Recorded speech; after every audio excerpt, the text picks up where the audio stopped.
પ્રભુ ઈસુ ખ્રિસ્તના સર્વશ્રેષ્ઠ નામમાં તમારો સ્વાગત છે। પવિત્ર શાસ્ત્ર બાઇબલમાં યોહાનની લખેલી સુવાર્તા તેનો 3 અધ્યાય અને 16મા વચનમાં લખેલું છે, કેમ કે દેવે જગત પર એટલી પ્રીતિ કરી કે તેને પોતાનો એકાકી જની દીકરો આપ્યો, એ સારું કે જે કોઈ તેના પર વિશ્વાસ કરે તેનો નાશ ના થાય પણ તે અનંત જીવન પામે। જો પવિત્ર બાઇબલને એક શબ્દમાં પ્રગટ કરવું હોય તો તે શબ્દ છે પ્રેમ।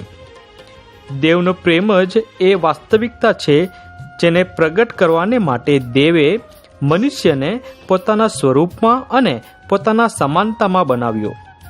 દેવનો પ્રેમ જ એ વાસ્તવિકતા છે કે જેને કારણે પાપે મનુષ્યને દેવથી અલગ કરી દીધું, ત્યારે મનુષ્યથી મેલમિલાપ કરાવવાને માટે પહેલું કદમ દેવે લીધું।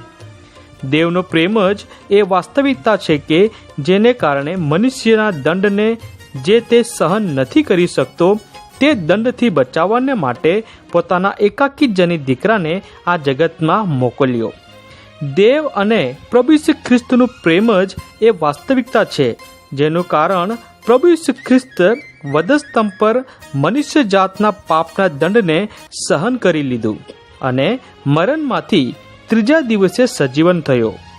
દેવનો પ્રેમ જ એ વાસ્તવિકતા છે કે જે હવે કોઈ પ્રભુ ઈસુ ખ્રિસ્તને પોતાના જીવનમાં પ્રભુ અને તારનાર તરીકે સ્વીકાર કરે છે તો દેવ તેના પાપોને ક્ષમા કરે છે। દેવનો પ્રેમ જ એ વાસ્તવિકતા છે કે જેને આધારે તે મનુષ્યને તારણ આપવાને માટે પ્રબંધ કરેલો છે અને તે પ્રબંધ પ્રભુ ઈસુ ખ્રિસ્ત છે। આ દેવના પ્રેમને સમજવાના માટે દેવ તમારી મદદ કરે। આભાર।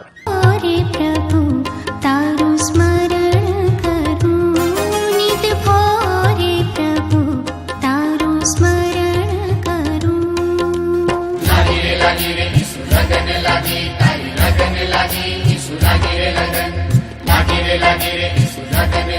તારી લગન